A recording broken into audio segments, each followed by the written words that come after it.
وہ بلال حبشی ہے جو جب میرے آقا علیہ الصلوۃ والسلام غار ثور میں پناہ لیے ہوئے ہیں، وہ اپنے مالک کی بکریاں چرانے کے لیے غار ثور کے ارد گرد بکریاں لے کر بکریوں کو چرانے کے لیے آتا تھا۔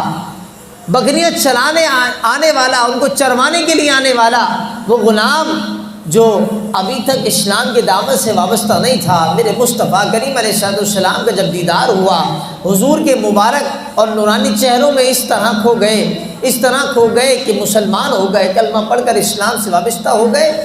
اب چونکہ حضور سے محبت بھی ہو گئی اور حضور کا معجزہ بھی دیکھا، حضور سے پیار ہو گیا، محبت ہو گئی، اب بلال حبشی رضی اللہ تعالیٰ عنہ کو دل ہی نہیں چاہتا کہ حضور کی بارگاہ سے جدا ہو، لیکن چونکہ ابتدائی اسلام کا زمانہ ہے اور ابھی کافروں سے اسلام کو خطرہ ہے، تو نبی علیہ الصلوۃ والسلام نے آپ کو یہ تعلیم فرمائی کہ ابھی آپ نے اپنا اسلام پوشیدہ رکھنا ہے، ابھی اعلان نہیں کرنا کہ آپ نے کلمہ پڑھ کے آپ اسلام میں داخل ہو گئے ہیں، ورنہ آپ کی ذات کو نقصان ہو سکتا ہے، آپ کو ایذا و تکلیفات پہنچ سکتی ہیں۔ تو آپ نے اپنے اسلام کو پوشیدہ رکھا۔ اب جب بلال حبشی رضی اللہ تعالیٰ عنہ ان بکریوں کو لے کر واپس اپنے مالک کے پاس آ گئے، لیکن دل جو ہے وہ حضور کی بارگاہ میں لگا ہوا ہے، توجہ ساری حضور کی بارگاہ میں ہے کہ یہ کون سی شخصیت سے آج مل کر آ رہا ہوں، یہ ایسا نورانی چہرہ۔ پھر حضور کے معجزات دیکھ کر آپ دیوانے ہو چکے تھے، آپ سے انتظار نہیں ہوتا تھا، گویا کہ لمحہ لمحہ حضور کی یاد آپ کو تڑپانے لگی، حضور کی یاد میں آپ بے قرار ہونے لگے، اور آپ کا دل یہی چاہتا تھا کہ دوڑ کر حضور کی بارگاہ میں پھر سے پہنچ جاؤں۔ اب آپ جب واپس آئے، آپ کا جو مالک تھا جس کے آپ غلام تھے دنیاوی اعتبار سے، اس مالک نے جب آپ کو دیکھا اور بکریوں کی طرف دیکھا تو کہنے لگا یار آج تو بکریاں پہلے سے زیادہ جو ہے وہ صحت مند لگ رہی ہیں، دودھ زیادہ نظر آ رہا ہے، کہاں پر گئے تھے بکریوں کو چرانے کے لیے؟ کہا کہ فلاں جگہ گیا تھا۔ اس نے کہا کہ بلال حبشی تم روزانہ اب میری ان بکریوں کو وہیں چروانے کے لیے جانا جہاں سے آج چروا کر لائے ہو، کیونکہ آج جو ہے وہ بکریاں پہلے کے مقابلے میں کئی زیادہ صحت مند لگ رہی ہیں اور دودھ والی نظر آ رہی ہیں، لہٰذا روزانہ وہیں چروایا کرنا جہاں سے آج چروا کے۔ اب بلال حبشی تو خوشی سے جھوم اٹھے کہ بکریاں چروانے کے سلسلے میں روز مصطفیٰ جان رحمت کا دیدار ہو جایا کرے گا۔ اب انتظار ہے کہ یہ رات کٹے، صبح ہو تو حضور کی بارگاہ میں حاضر ہو۔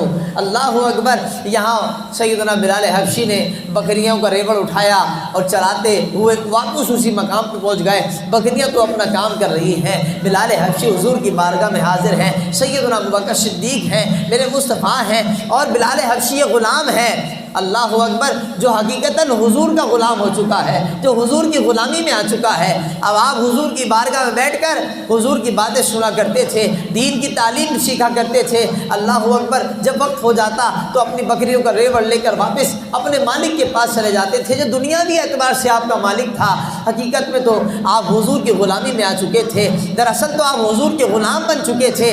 اللہ اکبر۔ تو آپ سے انتظار نہیں ہوتا تھا، راتیں بڑی مشکل سے کٹا کرتی تھی کہ یہ رات کٹے تو حضور کی بارگاہ میں صبح ہو تو حاضر ہو جاؤ۔ اس طرح میرے بھائیوں 2-3 دن گزر گئے، اللہ اکبر، لیکن یہ زیادہ عرصے تک نہ چل سکا۔ آپ کے مالک نے آپ پر بڑا ستم کیا، بڑا ظلم کیا۔ جب پتہ چلا کہ بلال حبشی کلمہ پڑھ چکے ہیں، اسلام لا چکے ہیں، ایمان لا چکے ہیں، پھر آپ کو طرح طرح کی اذیت دی جاتی، آپ کو تکالیف پہنچائی جاتی، آپ کو جو ہے مکے کی گلیوں میں آپ کو لٹا دیا جاتا، روڈوں پر جو ہے وہ رگڑا جاتا، پتھر مارے جاتے، الامان والحفیظ۔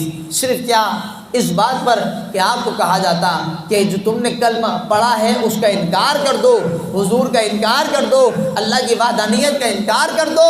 بلال حبشی رضی اللہ تعالیٰ عنہ بس یہی فرماتے کہ جس حضور پر ایک مرتبہ ایمان لا چکا ہوں، اب مرتے دم تک ان کے دامن کو چھوڑ نہیں سکتا ہوں۔ بلال حبشی، محبت دیکھیں۔ اب یہ چونکہ ابتدائی اسلام کا زمانہ تھا، اور میں نے کہا کہ سب سے پہلے جو لوگ ایمان لائے ہیں حضور پر ان میں سے ایک بلال حبشی۔ نبی علیہ الصلوۃ والسلام نے فرمایا کہ بلال تم سب سے پہلے جنت میں جاؤ گے۔ صحابہ نے عرض کی یا رسول اللہ آپ سے پہلے بھی؟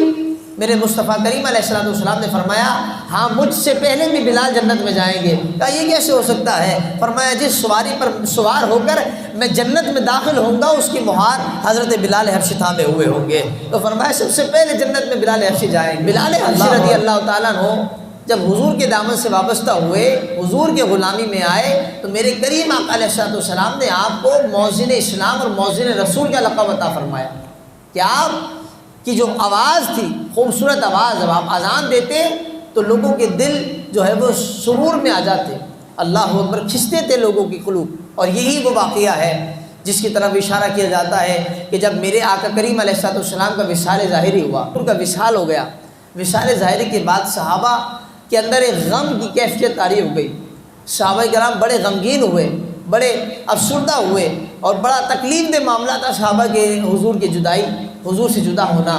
تو بلال حبشی رضی اللہ تعالیٰ جو حضور کے ساتھ رہتے، اور آپ جب سے ایمان قبول کر کے آپ تشریف لائے مدینہ المنورہ میں، آپ حضور کے ساتھ ہی رہے حضور کے وصال تک، تو اب سوچیں کتنی دکھ کی یہ کیفیات ہوں گی، حضور علیہ الصلوۃ والسلام کا وصال اور پھر صحابہ کے درمیان حضور سے جدائیگی کس قدر کیفیت غم کی ہوگی، اللہ اکبر۔ تو بلال حبشی رضی اللہ تعالیٰ عنہ حضور کے وصال کے بعد آپ مدینہ طیبہ چھوڑ کر شام چلے گئے، اور آپ سے جو ہے وہ تکلیف برداشت نہ ہوتی، حضور کی یاد آپ کو تڑپاتی، آپ بے قرار رہتے، بے چین رہتے۔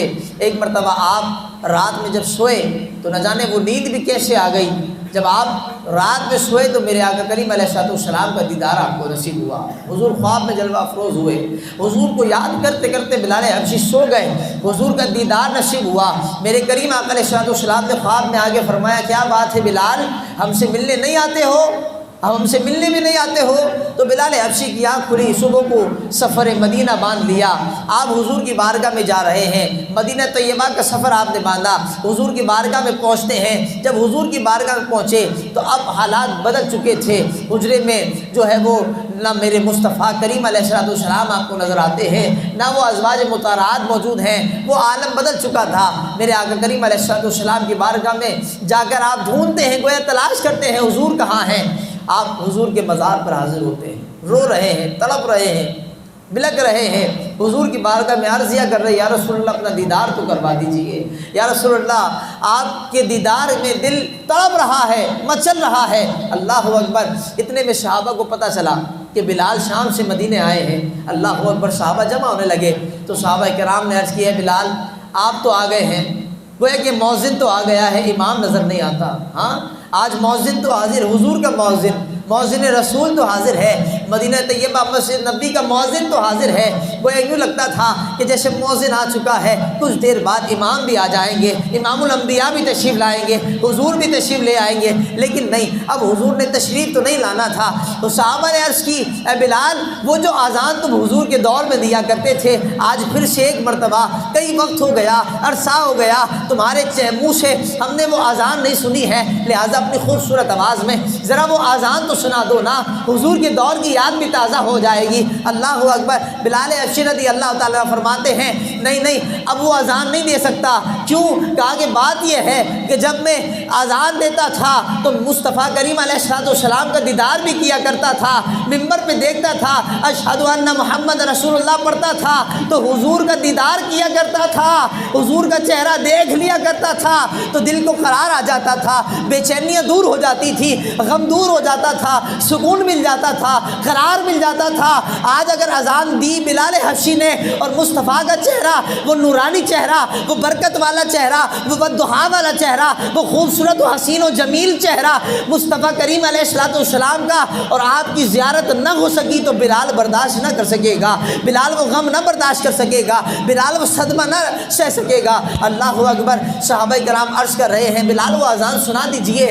یہاں سے کچھ دیر بعد امام حسن، امام حسین، ننھے شہزادے آپ بھی دوڑے چلے آئے، پتہ چلا بلال آ گئے ہیں، حضور کے مؤذن تشریف لائے ہیں، شام سے مدینہ آئے ہیں، حضور کے مزار پہ حاضر ہوئے ہیں، اللہ اکبر۔ امام حسن، امام حسین حسنین کریمین عرض کر بیٹھے، اے بلال آج وہ اذان سنا دینا جو ہمارے نانا کو سنایا کرتے تھے، آج وہ اذان سنائے نا جو نانا سنا کرتے تھے، ذرا لطف آ جائے، ذرا یاد تازہ ہو جائے، اللہ اکبر۔ ان شہزادوں کی عرضیاں تو میرے مصطفیٰ رد نہیں کرتے تھے، تو حضور کا غلام بلال کیسے رد کر سکتا تھا؟ اب بلال حبشی تیار ہوتے ہیں، وضو بناتے ہیں، اذان کی تیاری کرتے ہیں، بلال بلال حبشی اذان دیتے ہیں، اللہ اکبر، وہ اذان کی آوازیں جب مدینہ طیبہ میں گونجتی ہیں تو لوگ بے قرار ہو جاتے ہیں، بچے تڑپنے لگتے ہیں، مائیں بے قرار ہو گئی، بے چین ہو گئی کہ یہ کیا ہو گیا۔ یوں لگتا تھا کہ مصطفیٰ کا دور لوٹ کر آ گیا، حضور کا زمانہ پھر سے لوٹ آیا ہے کہ شاید اب بلال حبشی نے اذان کہی ہے،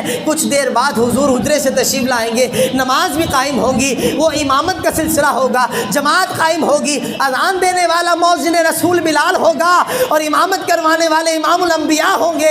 اللہ اکبر، مائیں تڑپنے لگی، بچے بلکنے لگے، صحابہ دوڑ کر مسجد نبی کی طرف آنے لگے کہ اب بلال حبشی کی اذان کی آواز کئی سال بعد مدینے میں گونجی ہے۔ اللہ اکبر، بلال حبشی اشہد ان محمد رسول اللہ کی صدا بلند کرتے ہیں، اور آپ جب منبر رسول کی طرف دیکھتے ہیں اس گمان کے ساتھ کہ شاید اسی طرح حضور منبر پہ جلوہ افروز ہوں گے، بلال حضور کا چہرہ دیکھے گا اور اس کا دل سرور پائے گا، لیکن جب دیکھا کہ اشہد ان محمد رسول اللہ پڑھتے ہیں اور منبر خالی نظر آتا ہے، بلال سے رہا نہیں جاتا، بے ہوش ہو جاتے ہیں، گر پڑتے ہیں۔ اللہ اکبر، آپ سے یہ صدمہ نہیں رہا جاتا، حضور کہاں، حضور سے محبت کا یہ عالم، حضور سے پیار یہ ہے۔ اللہ اکبر، سوچے نا امام مؤذن کا کتنا قریبی رشتہ ہوتا ہے، کتنا قرب والا ساتھ ہوتا ہے۔ اللہ حضور کی جدائی، حضور کی جدائی کا صدمہ برداشت نہیں ہوا۔ بلال حبشی کی محبت ہے میرے مصطفیٰ سے۔ حضور علیہ الصلوۃ والسلام نے آپ کو کعبے کی چھت پر چڑھا کے اذان دلوائی۔ جو بلال غلام تھا، آپ فرماتے میں تو جدی پشتی غلام تھا، نسل در نسل غلام ہے۔ اللہ اکبر، لیکن یاد رہے کہ جب آپ حضور کی غلامی میں آئے، مصطفیٰ کی غلامی آپ نے اختیار کی، تو وہ بلال جو جدی پشتی غلام بنا آیا ہے، جو نسل در نسل غلام چلا آیا ہے، جو صدیوں سے جس نے غلامی اختیار کی ہے، جب مصطفیٰ کی غلامی میں آئے تو میرے مصطفیٰ نے غلام نہیں انہیں زمانے کا امام بنا دیا ہے۔ بولے سبحان اللہ۔ یہ ہے حضور کی غلامی، جو حضور کی غلامی میں آ جائے، جو حضور کی غلامی اختیار کر لے، میرے آقا اسے وقت کا امام بنا دیتے ہیں، اسے اسلام کا امام بنا دیا، زمانے کا امام بنا دیا۔ تو حضور علیہ الصلوۃ والسلام سے سچی محبت اختیار کرے۔